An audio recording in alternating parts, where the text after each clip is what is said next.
रुकने के लिए स्कूल पर खुलवा देगा, वहाँ पर रुक जाएगा, वहाँ तो स्कूल है।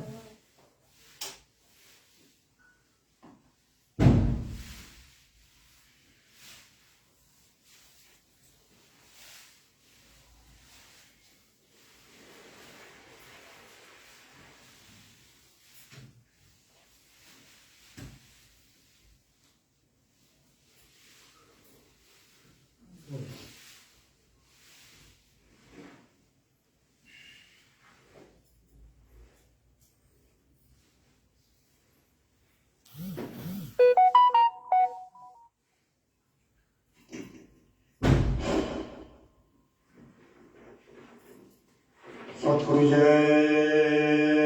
गुरुदेव,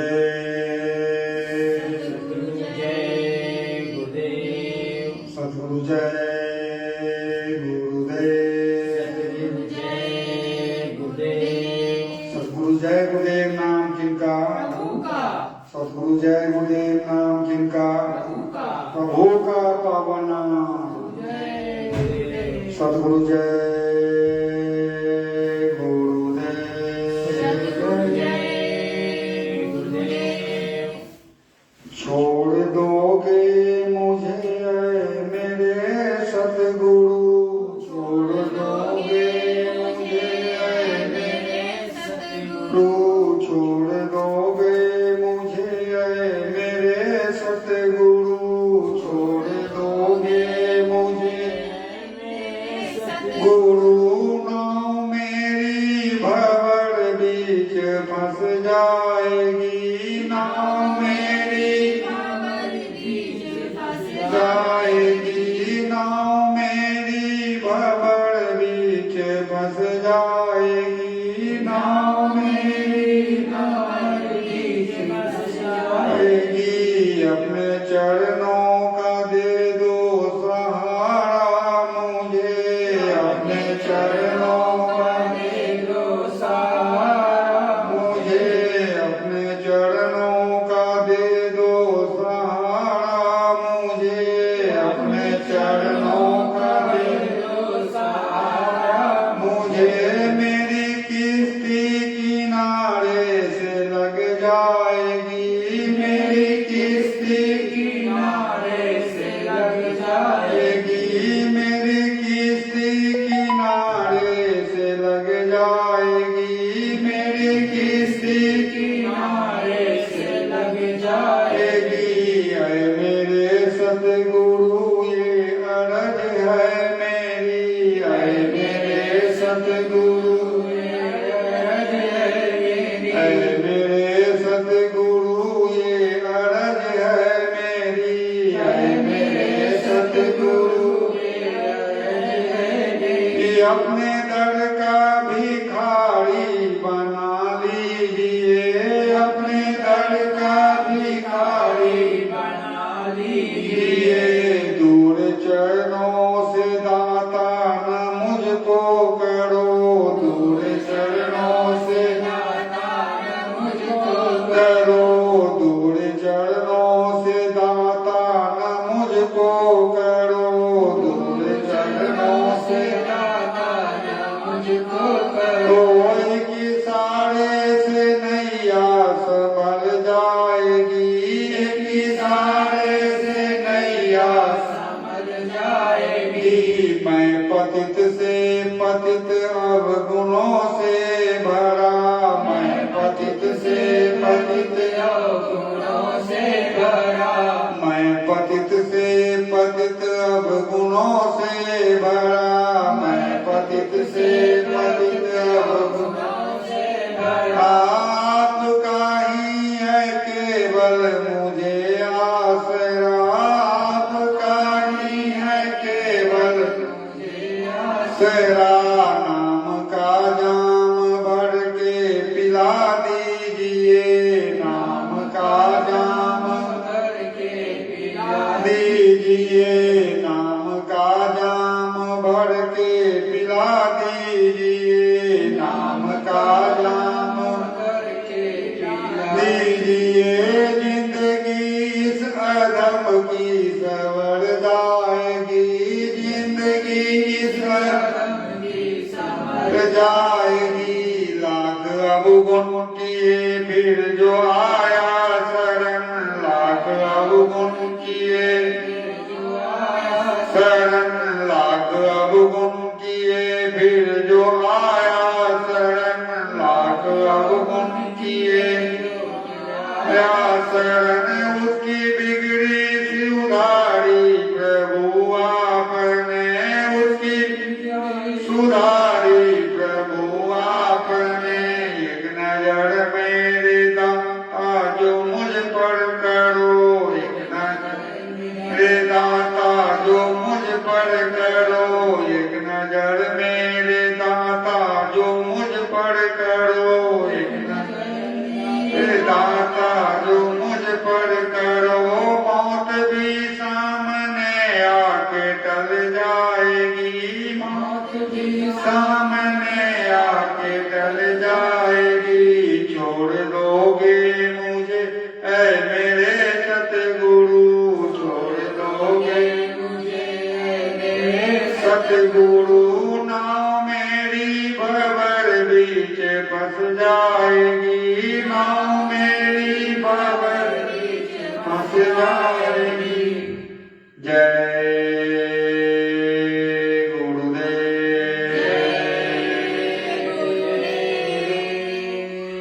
सुन कर करुणा पुकार सतगुरु आ जाना सुन कर पुकार सतगुरु आ जाना सुन कर करुणा पुकार सतगुरु आ जाना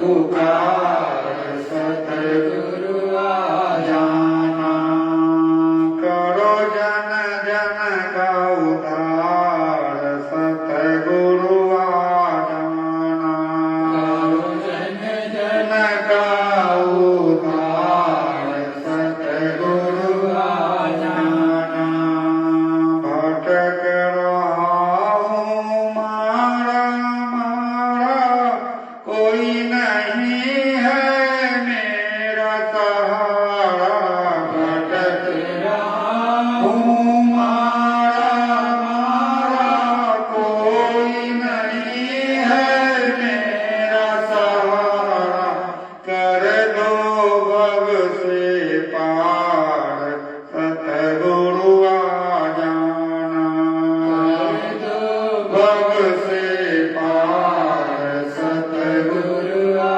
जाना सुन कर करुणा पुकार सतगुरु आ जाना कर करुणा पुकार सतगुरु आ जाना बीच भंवर में फंसी है नैया कोई नहीं है पार लगैया बीच भंवर में फंसी है नैया कोई नहीं है पार लगैया नैया है मझधार सतगुरु आ जाना नैया है मझधार सतगुरु आ जाना सुन कर करुणा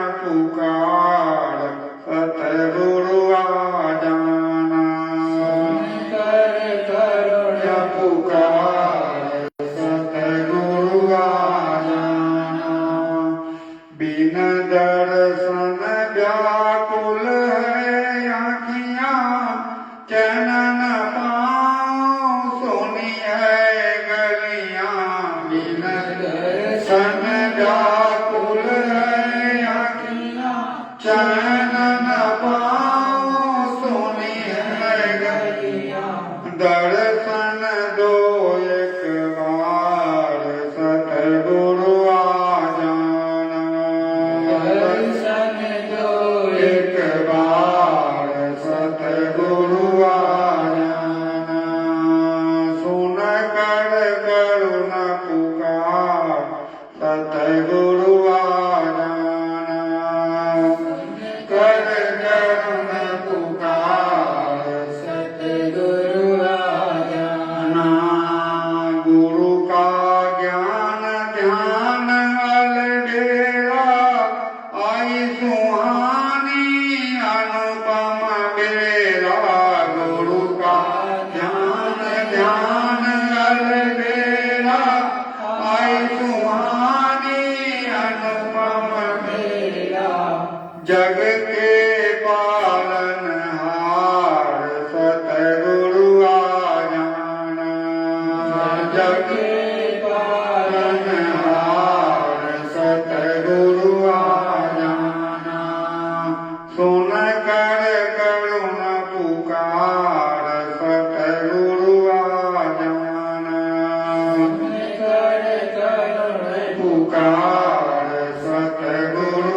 करो जन जन का उद्धार सतगुरु आजान करो जन जन का उद्धार सतगुरु आजान सतगुरु जय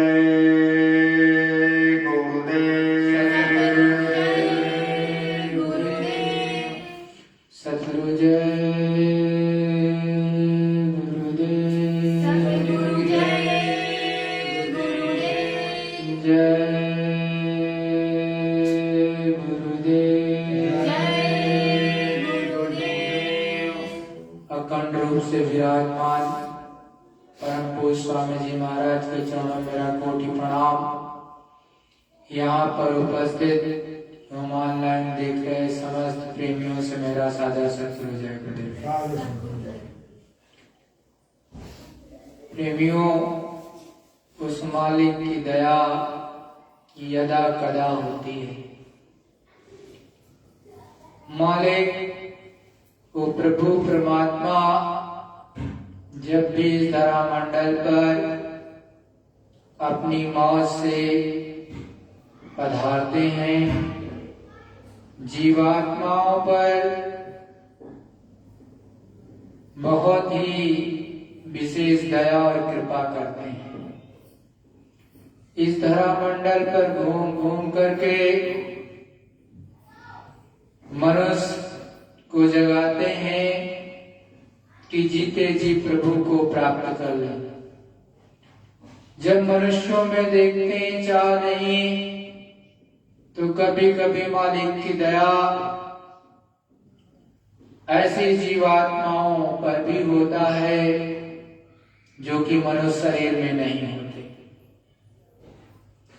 दादा गुरु महाराज एक बार बड़ी ही मौज में चींटियों का झुंड जा रहा था, तो उसी पर चलने लगे। लोगों ने देखा तो कहा, अरे ये क्या कर रहे हैं, सारी चींटियां तो मर गई होंगी। जब लोगों ने ध्यान से देखा तो एक भी चींटी मरी नहीं थी, सारी की सारी जिंदा, और उन्हीं के ऊपर से वो चलते जा रहे हैं।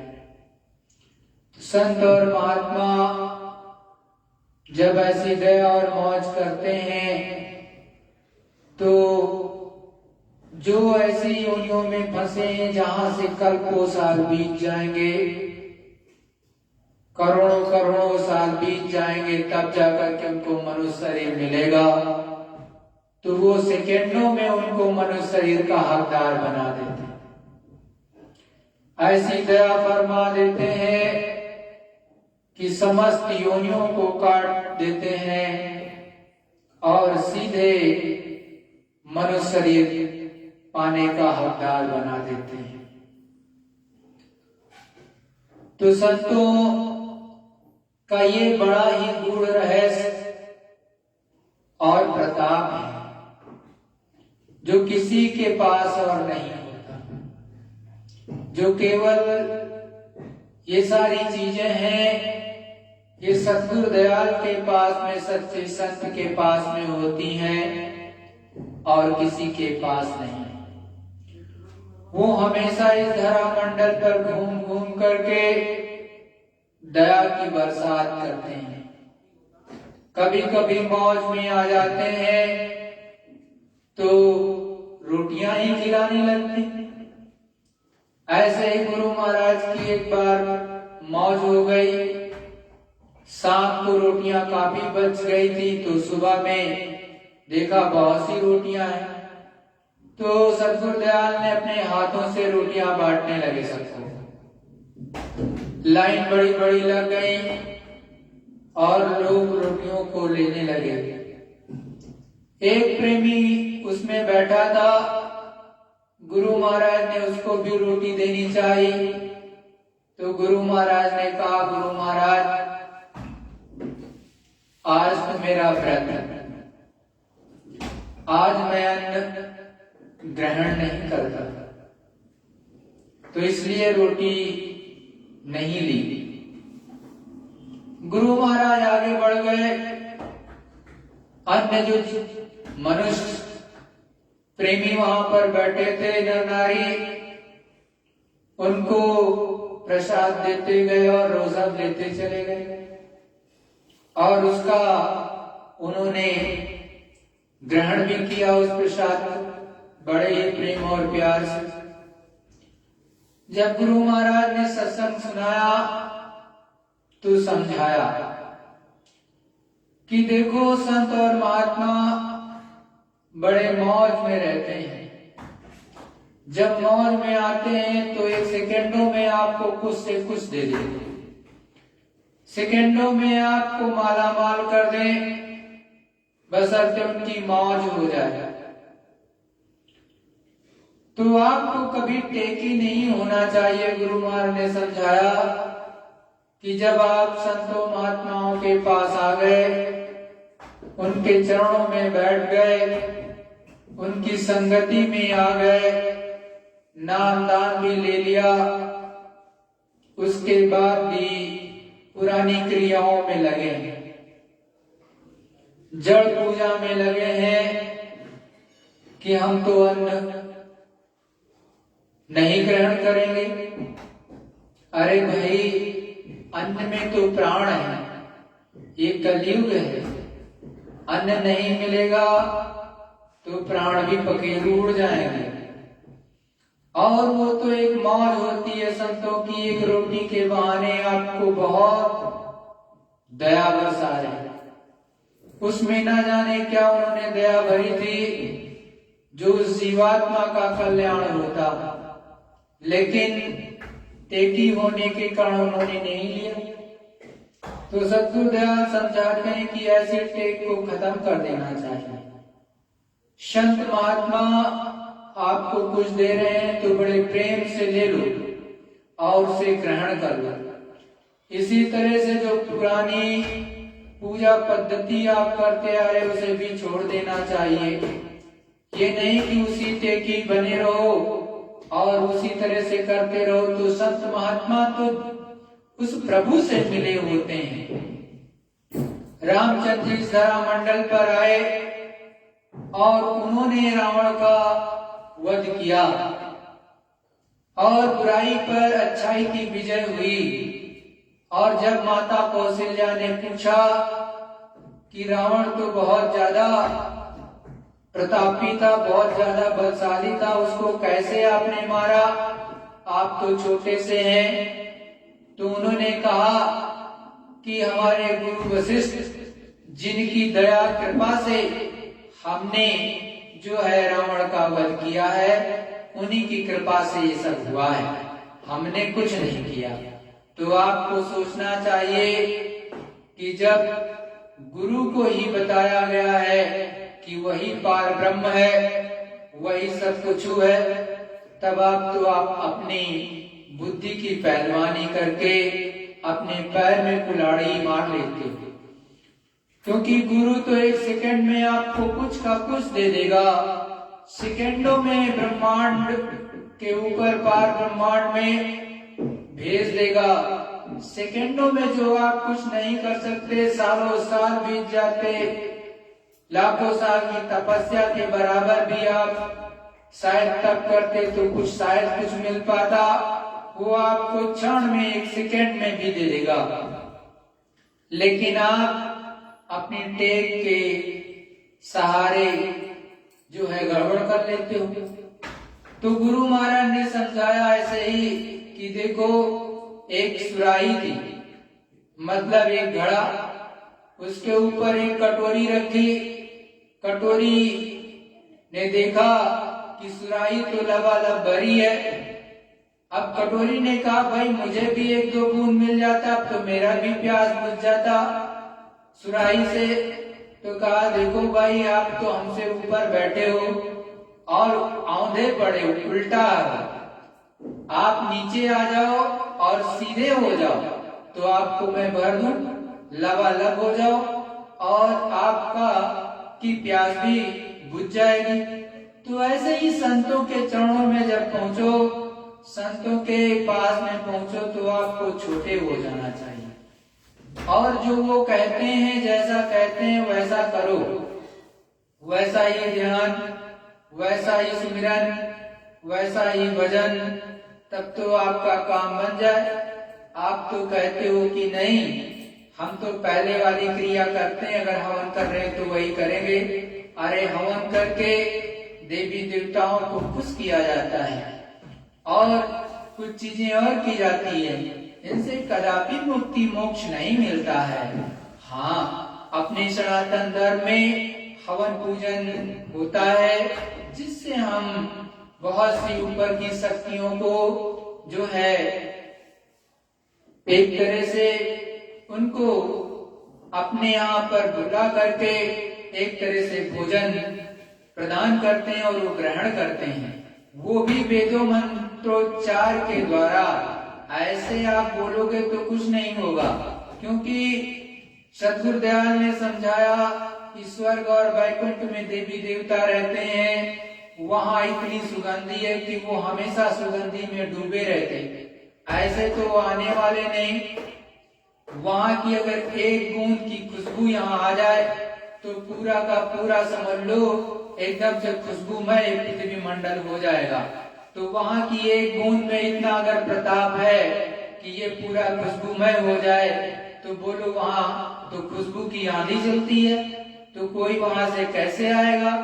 तो उसका भी माध्यम है कि आप वेद मंत्रोच्चार के द्वारा विधि पूर्वक उनको आमंत्रित कीजिए, आवाहन कीजिए और तत्पश्चात वो आएंगे और ग्रहण करेंगे और खुश हो जाएंगे, तो कुछ न कुछ आपको प्रदान करेंगे। लेकिन मुक्ति मोक्ष नहीं मिलेगा। मुक्ति मोक्ष का तो पद ही बहुत ऊपर है, वहां तक तो वो भी आते जाते नहीं है, तो आपको देंगे कहां से बेचारे? तो आप संतों के चरणों में जब पहुंच गए तो उनके बताए हुए रास्ते पर चलो, तभी मुक्ति मोक्ष प्रदान आपको मिलेगा और गुरु महाराज प्रदान कर देंगे। अन्यथा तो भटकते रह जाओगे। जब तक संतों की चरणों में बैठ करके असल टेर नहीं लगाओगे, असल में आप के अंदर एकदम से भूख नहीं उठेगी, प्रेम की वो ज्वाला नहीं प्रज्वलित होगी और उस मालिक के लिए तड़प नहीं होगी, तब तक कुछ होने वाला नहीं है। बिना तड़प के वो मालिक देता होता नहीं है। जितनी तड़प होगी उतनी जल्दी धीरे धीरे करके निकलते चले जाओ, और नहीं तो फंसे रहो यहाँ पर। ये तो संसार ही ऐसा है, ये शरीर भी अपना नहीं है, इसमें बीमारियां ऊपर से, दुख तकलीफ ऊपर से, काल भगवान का भी शरीर ले ले कुछ भरोसा नहीं। चंद रोजा हम आप यहाँ पर है, लग करके सुमिरन ध्यान भजन करें तो वो मालिक, वो प्रभु सद्गुरुदयाल हम सबको सब कुछ दे सकते हैं। अन्यथा ऐसे ही रह जाओगे। सद्गुरु जय गुरुदेव।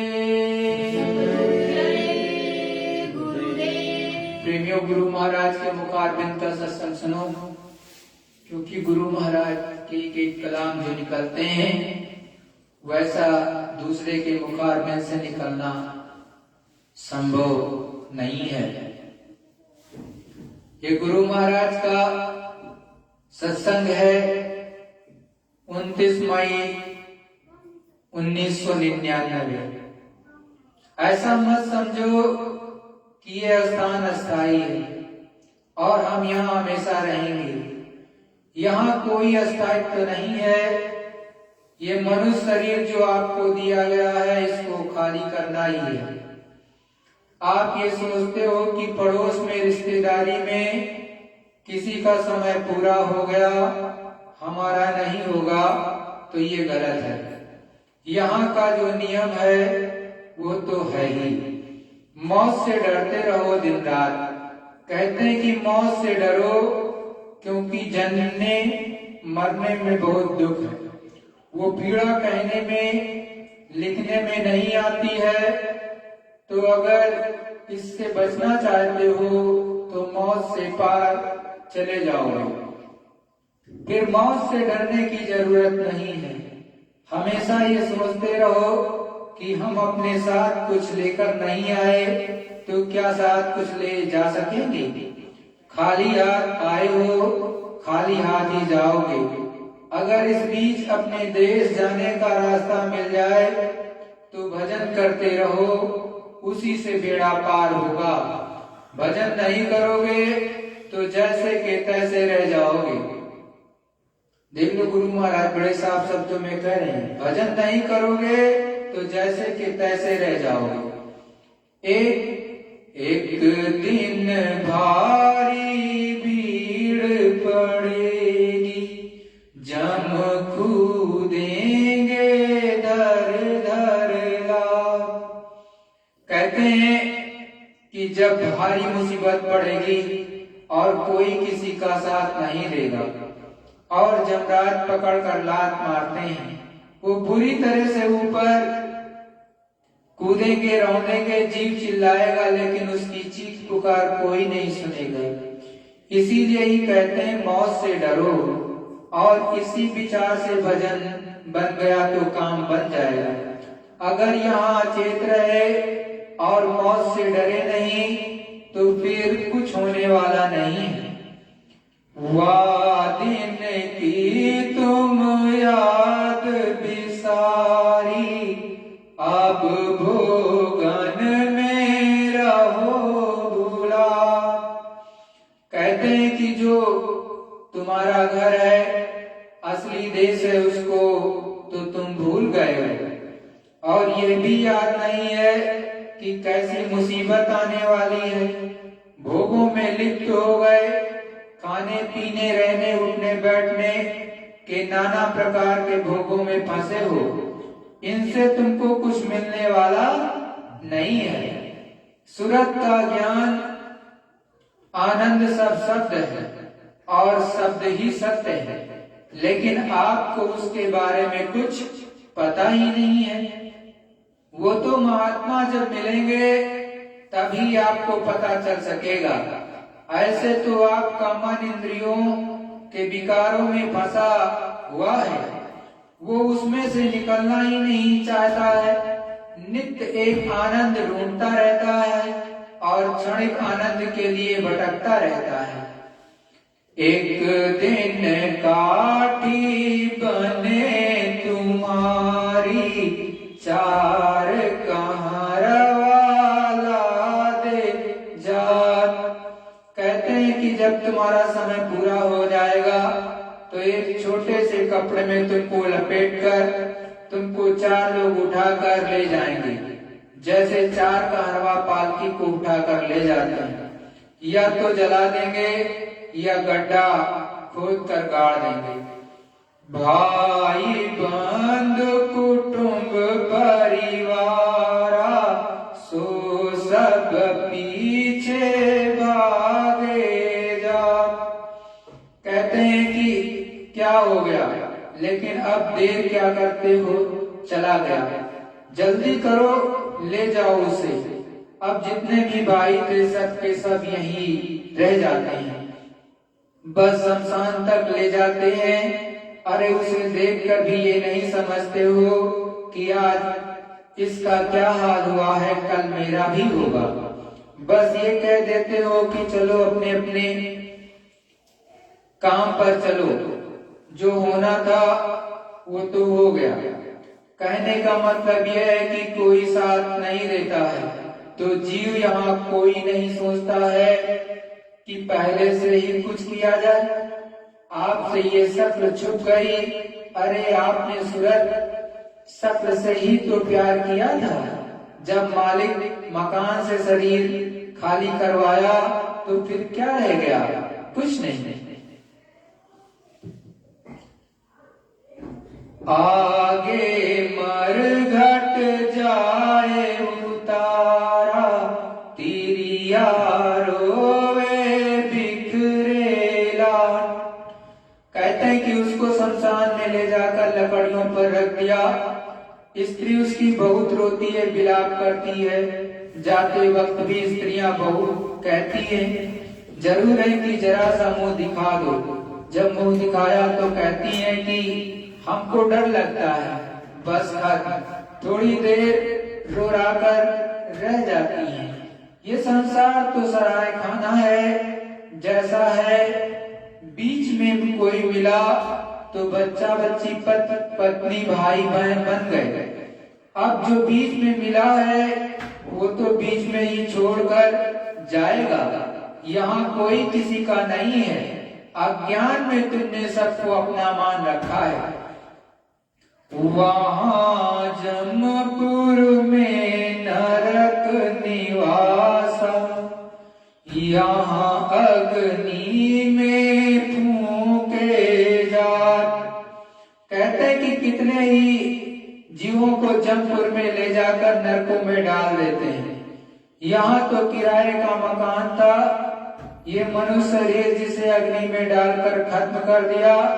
ये क्षणिक प्रीत है कि मेरा बच्चा मेरा पति। जब घर में कोई अतिथि आ जाता है तो तुम उसकी सेवा करते हो कि अपने घर में आया है तो हमारा कर्तव्य है कि उससे मोह नहीं करते हो। जब वो चला जाता है तो हाथ जोड़ लेते हो। ऐसा ही घर में रहो, सेवा एक दूसरे की करो, मोह ममता में मत फंसो। लेकिन तुम इंद्रियों के जाल में फंसे हो। मोह ममता लोग अहंकार इसी में रो रहे, चिल्ला रहे हो। अरे इनमें से कोई काम नहीं आएगा। दोनों दीन बिगाड़ी अपनी, अब नहीं सुनता सतगुरु बात। अब कहते हैं कि ये लोग भी गया और वो लोग भी। ये लोग इसलिए बिगड़ गया कि सूरज जहां से निकाली गई थी वहां नहीं पहुंचाया और वो तमाम यातनाएं भोग रही है। और परमार्थ जिसके लिए मनुष्य शरीर पाया था कि अब की बार जीवात्मा को पार उतारेंगे, तो वहां जाने वाला राहगीर नहीं मिला। वो मिल जाता और आप चल देते तो काम बन जाता। फिर दोनों लोग सुधर जाते और जीवात्मा इन 84 नरकों से पार निकल जाती।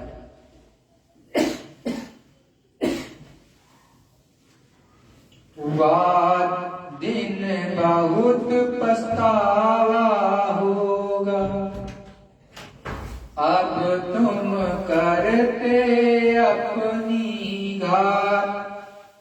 कहते कि आपके पास कोई उपाय नहीं है, मनुष्य शरीर पाकर भी उसे बर्बाद कर रहे हो, अपनी जीवात्मा के लिए काम नहीं करते हो, धोखे में फंसे रहते हो, बस शरीर के लिए तमाम सामान इकट्ठा करते रहते हो। अरे जब ये शरीर तुम्हारे काम नहीं आएगा तो उसकी रक्षा के लिए इकट्ठा किया सामान क्या काम करेगा। जवानी गई वृद्धता आई, अब कै दिन का इनका साथ। इसीलिए ही तो मैं कहता हूं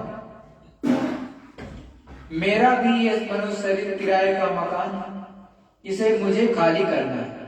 मैं अब कहता हूं कि मुझे खाली नहीं करना है तो इसमें रहकर अपना काम बना लो, कुछ भजन कर लो, अपनी आदत कुछ इस तरह की डालो।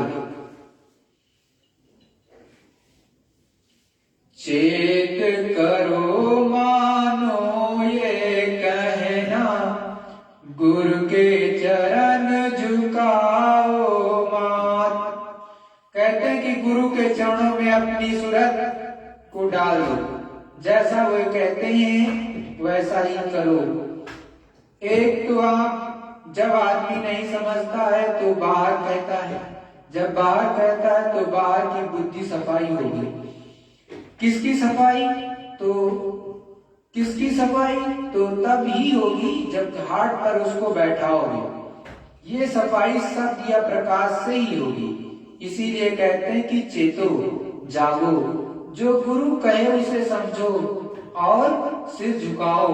ये सिर नहीं, सूरत को झुकाओ उनके चरणों में। ये झुकाव बाहर का तो बनावटी है, सच्चा झुकाव तो सूरत का है, चेतना का। ये शरीर तो जड़ है, सच्चे होकर लगोगे तो काम बनेगा।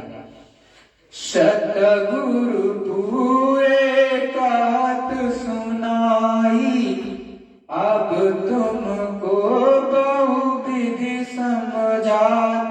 पूरे सतगुरु ने कितने ही उपाय तुमको समझाया कि देखो अभी मौका है, अवसर है, ये अवसर फिर मिले ना मिले, तो तुमको जो रास्ता बताया है उस नाम की कमाई कर लो, फिर तुम्हारी सूरत उस मालिक सच्चे शहंशाह का दर्शन करेगी। जब पूरे सतगुरु मिलेंगे और तुम चेत कर उसका सत्संग सुनोगे और वो तुमको युक्ति बताएंगे, तुम भजन करोगे, तब इस सूरत का निकास होगा। इसीलिए ही आपको कहा जाता है कि सत्संग सुनो और भजन करो, इससे सब तरह से फायदा होगा। लेकिन तुम समझते नहीं हो। आप देखो कितने ही लोग विलाप कर रहे हैं, दाना खाने को नहीं मिल रहा है, भूखों मर रहे हैं, एक एक टुकड़े पर जान देने को तैयार हैं। अन्न में प्राण है तो हमें इसकी रक्षा हिफाजत करना ही चाहिए। तो आप उतना ही लो जितना खा सको, फिर भी आपको फेंकना ही है तो अपने घर चले जाओ और आपकी कोई जरूरत नहीं है। यहाँ सब काम संभल कर करो, भजन भी करो, सेवा भी, और खूब पेट भर करके खाओ, लेकिन उसे खराब मत करो। तो फेंको मत, और अगर फेंकोगे तो तुम जाना। सतगुरु जय गुरुदेव।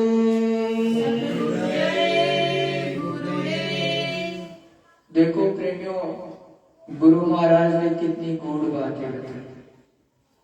सतगुरुदेव स्वयं अपने मुखारबिंद से समझाते हैं कि सूरत का काम इस मनुष्य शरीर के द्वारा किया जाएगा, और इसमें संत महात्मा आपको मिल गए, उनके चरणों में बैठ करके इबादत सच्ची करो और अपनी सूरत को उनके चरणों में झुकाओ, तब काम बनेगा। बाहर का सर नहीं झुकाना होता है, अंतर की जीवात्मा को, सूरत को झुकाना होता है। सच्चा प्रेम जब अपने सतगुरु से होने लगता है तो ये सूरत खुद ब खुद झुक जाती है। जब तक सच्चा प्रेम अपने सतगुरु से आप नहीं करोगे तब तक ये संभव नहीं है, क्योंकि प्रेम और प्रतीति यही सारा काम करती है। जब तक प्रेम नहीं होगा, प्रतीति नहीं होगी, तब तक अंदर में कुछ काम बनेगा नहीं और ये सूरत अंदर में चलेगी नहीं। तो सच्चा भाव रखो, गुरु के चरणों में लगा करके बैठो कि हे सतगुरु दयाल हमारा काम बना दो, और जैसा वो कहते हैं वैसा करो। नहीं तो ये जितना भी आप भाई बंधु, सखा पति पत्नी, जितने भी नाते रिश्ते हैं, इतना एक दिन तो छूट जाएंगे। बीच में ही सब मिले, यही गुरु महाराज ने समझाया है। और ये शरीर भी छूट जाएगा, क्योंकि इसका भी तो एक निश्चित समय है। श्वासों की पूंजी खत्म, बात खत्म। गुरु महाराज अपने लिए भी समझाते हैं कि देखो मैं भी इस मनुष्य शरीर में किराए के मकान में हूँ, मुझे भी इसको खाली करना है।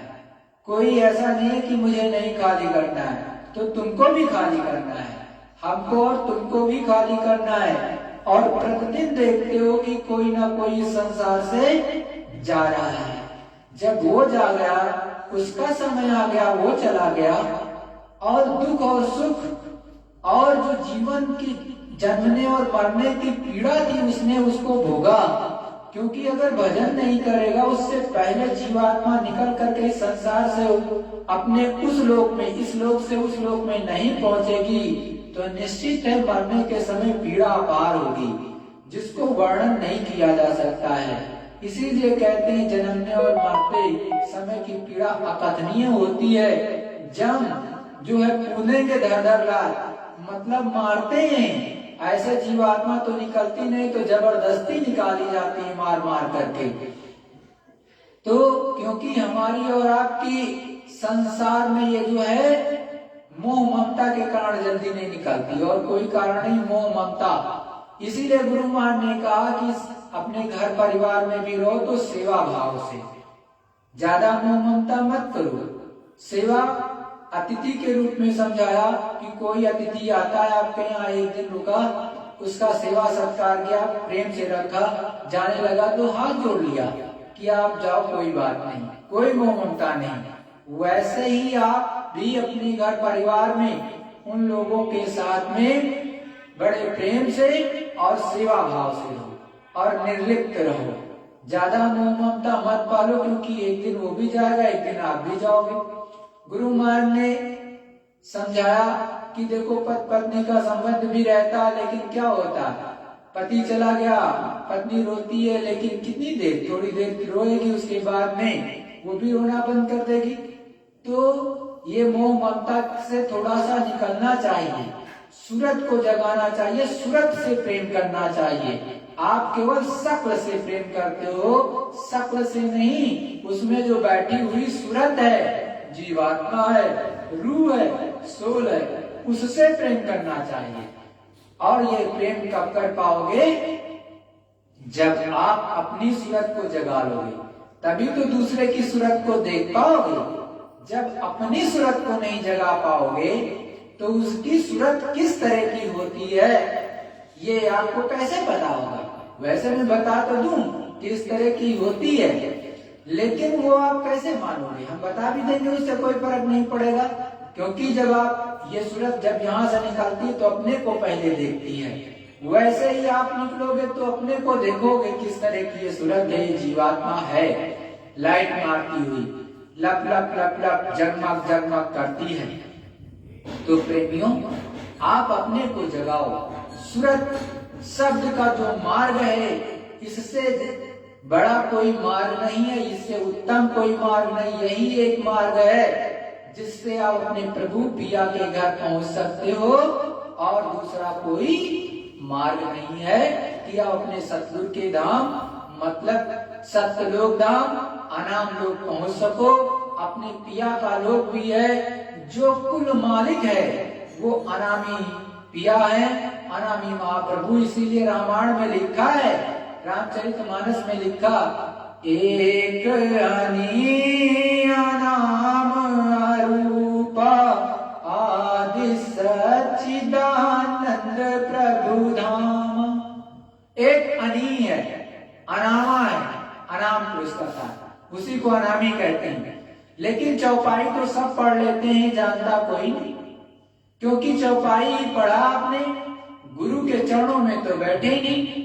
जिसने पाया है, जिसने देखा है, वही तो दिखाएगा।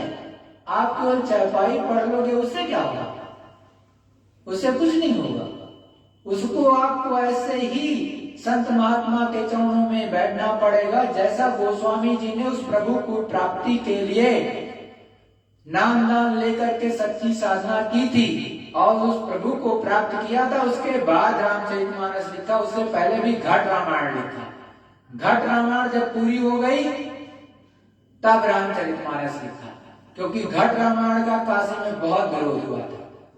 इसके कारण जो है रामचरितमानस जनमानस को लेकर के लिखा था, और उसकी चौपाई घर घर में पढ़ी जाती, लेकिन जानने वाले वही हैं, जान सकते हैं जो संतों के चरणों में बैठते हैं। जो संत ऊपर तक आता जाता, वो प्रभु तक आता जाता, उसको देखा है, वो समझाएगा तो आपकी समझ में आएगा। और नहीं तो चौपाई पढ़ लो, उससे कोई फर्क नहीं पड़ता है, क्योंकि आप अर्थ का अनर्थ ही लगाओगे, सही तो निकलेगा ही नहीं। क्योंकि आप एक पीएचडी होल्डर है, आप कक्षा 10 वाले हो या कक्षा 1 वाले हो, तो कहां से जाता आएगा, सही तो आएगा ही नहीं। क्योंकि एक ने रिसर्च करके लिखा, इसलिए तो कबीरदास जी ने कहा, मैं कहता खन की देखी, तू कहता कागज की लेखी। क्यों? क्योंकि वो तो अपनी दिव्य दृष्टि से देख करके एक एक चीज बता रहे होते हैं। आप केवल कागज, जो कागज पर लिख दिया गया है, किसी ने लिखा है, आप अपनी तरह से उसको इंटरप्रेट कर रहे हो, उसको समझा रहे हो, उसको बता रहे हो कि ये है चीज, लेकिन वो तो देख रहे हैं उस चीज को लगातार, कंटिन्यूअस, और हर पल देखते हैं। क्योंकि दिव्य दृष्टि जब खुलती है, विशेष दया हो जाए, तो संतों महात्माओं की हमेशा खुली रहती है। जो साधक होते हैं कभी खुली कभी बंद हुई, कभी खुली कभी बंद हुई, कभी खुली कभी बंद हुई, क्योंकि आपको संसार का भी काम करना है और वो तो खुलती और बंद होती रहती है। तो कभी ऊपर की रील चली कभी नहीं, कभी आप संसार में इसको लेकर आ रहे हैं, बेटा में ही लगे, बेटी में ही लगे, पति में ही लगे, पत्नी में ही लगे। ये हर एक के साथ है। बीमारी हो गई तो बीमारी में मन लगा है, इसमें कोई दो राय नहीं, सच्ची बात है। ये सब कुछ होता है। तो आपका भजन तो उतना ही हुआ जितनी देर आप इस शरीर को भी भूल गए। सच में केवल उतनी देर वाला भजन हुआ, क्योंकि तभी तो रील चलेगी, और नहीं तो सत्संग कहाँ रील चलती है। जब भी किसी को अनुभव होता है, ऊपर प्रभु का दर्शन दीदार होता है, ऊपर के किसी भी धनी का दर्शन होता है, उतनी देर के लिए, ये गांठ बांध लो जो शब्द बोल रहा हूं, उतनी देर के लिए आपको कुछ भी यहाँ इस पृथ्वी मंडल का और आपके शरीर का भान नहीं रहता है। उतनी देर के लिए आप एकदम से कट जाओगे, चाहे 1 सेकंड के लिए। तो जब इधर का कटेगा तो उधर जुड़ोगे, और उधर से जब कटोगे तो इधर जुड़ोगे। ये ऐसा नियम है। तो इधर से कटो लब से उधर देखा, उधर से कटो तो इधर लब से देखा, ऐसा है। चाहे 1 सेकंड में ही हो जाएगा। तो इसीलिए गुरु महाराज कहते थे छिन आवत छिन जात, या लिखा भी है छिन आवत चार, एक छिन में चली गई उधर, लब से इधर, तो तुमको तो ये पता ही नहीं चलता कब जुड़े उधर और कब लब से इधर आ गए। ऐसे होता है। तो लेकिन करोगे तो ये सब चीजें पता चलेंगी प्रेमियों। लेकिन अपने शरीर को सब लोग जरूर ध्यान रखो, क्योंकि शरीर जब अच्छा रहेगा तभी भजन होता है, और जब तक शरीर अच्छा नहीं है तो भजन नहीं हो पाता है। वैसे मालिक बहुत खुश होता है तो ये दे भी देता है। कहते भी कि वो मालिक बहुत खुश होता है तो दिन गरीबी और बीमारी दे देता है। लेकिन हम विनती प्रार्थना गुरु महाराज से करेंगे, बीमारी हमारी ठीक नहीं है, गरीबी तो फिर ठीक, क्योंकि बीमारी हो जाएगी तो भजन ही नहीं कर पाएगा वो। मन तो बीमारी में लगा रहेगा, फिर भजन कैसे करेगा। तो हमारी विनती प्रार्थना कि चाहे हो भी जाए तो नाम तो निकलता है, नाम लेते रहो लगातार। और जैसे टाइम मिले कान में उंगली पर लगा के बैठ गए, 2 मिनट चल रहे हो, आप मॉर्निंग वॉक करने जाते हो, शहर में अक्सर लोग करते हैं, गांव में नहीं करते, क्योंकि गांव में इतना काम होता है कि उनका मॉर्निंग वॉक ऐसे हो जाता है। इतना ज्यादा काम होता है, खेती में काम, जानवरों का काम, चारा काटने का काम, बहुत से काम। अगर वो झाड़ू लगाने लगे अपने द्वार पर तो काफी लंबा चौड़ा उनका ऐसा एक्सरसाइज हो जाती है। तो उनकी तो एक्सरसाइज की जरूरत नहीं। तो जय गुरुदेव नाम, जय गुरुदेव सतगुरु, जय गुरुदेव जो आप लेते हो, जिससे आपका काम बने, आपको दिखाई दे सुनाई दे, जैसे गुरु महाराज ने बताया आप वैसे करो कि आपका काम बन जाए। चाहे आप मॉर्निंग वॉक कर रहे हो तो जय गुरुदेव जय गुरुदेव, और 5 नाम याद है आपको। नाम मिला है तो 5 नाम याद होगा। तो जय गुरुदेव 5 नाम बोला, जय गुरुदेव 5 नाम बोला, जय गुरुदेव 5 नाम बोला। इस तरह से आपकी माला चल रही है। तो आप जितनी देर कर रहे हो कोई भी काम, आप जो काम मन तो कुछ और सोचता है। कभी भी आप देखोगे जब आप काम कर रहे हो, कुछ भी करोगे, माइंडेड काम नहीं कर रहे हो कोई, तो उस समय आपका दिमाग कुछ ना कुछ सोचता है। तो उससे अच्छा है अपने गुरु को बसा लो, अपने गुरु के नाम को बसा लो, गुरु को बसा लो। तो जो आपका मन और चीज सोचता है उसको न सोच करके गुरु के नाम को ही लो लगातार, तो आपका काम बनने लगेगा, थोड़ा जल्दी हो जाएगा। जहां आपका कोई रास्ता 10 दिन में तय होना, वहां 5 दिन में हो जाएगा। तो ऐसे करो तो काम बन जाएगा। सतगुरु जय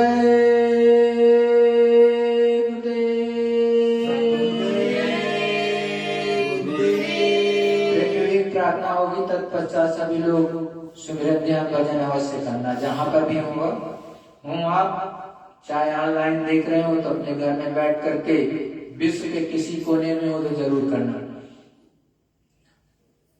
सतगुरु जय गुरुदेव, सतगुरु जय गुरुदेव, जय गुरुदेव, जय गुरुदेव। अब अपना बना लो हमें सतगुरु प्यारे, अब अपना बना लो हमें सतगुरु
तेरे बिन स्वामी कौन उतारे। मगर तेरे बिन स्वामी कौन उतारे। युगों से ये नैया मार में पड़ी है। युगों से ये नैया भंवर में पड़ी है। दया करके अब की लगा दो किनारे। दया करके अब की लगा दो किनारे। है विश्वास अब की ना डूबेगी नैया। अब विश्वास अब की न डूबेगी नैया। सतगुरु जय गुरुदेव पतवार मेरी संभाली। है सतगुरु ने समाए।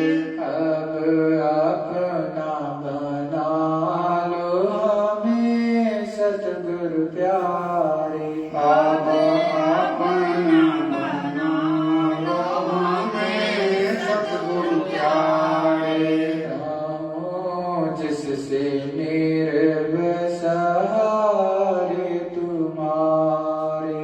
रहूं जिससे निर्भय सहारे तुम्हारे। जय गुरुदेव। सतगुरु जय